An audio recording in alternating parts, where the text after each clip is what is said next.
महाराष्ट्रातील प्रत्येक घटनेवर असणार आहे आमची नजर। शेती, राजकारण, समाजकारण, क्रीडा, मनोरंजन आणि बरंच काही। आपण पाहताय महाराष्ट्रातील वेगवान न्यूज चॅनल स्वराज्य लाईव्ह। गोहत्या प्रकरणी निषेध व्यक्त करत पोलादपूर तहसील व पोलीस ठाणे येथे निवेदन।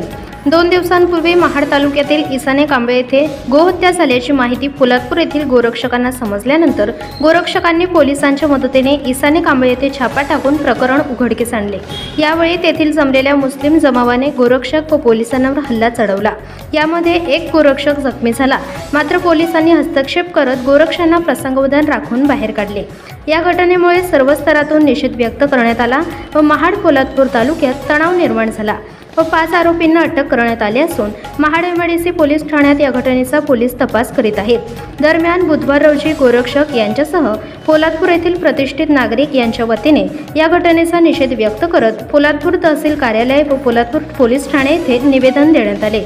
यावेळी डॉक्टर समीर साळुंके, मनोज भागवत, राजन धुमाळ, राजा दीक्षित, दर्पण दरेकर, निलेश सुतार, अनिल मालुसरे, दीपक उतेकर, जयेश जगताप, सुमित दरेकर, ओंकार मोहिरे, चंद्रकांत घाडगे, सुनील तळेकर आदी उपस्थित होते।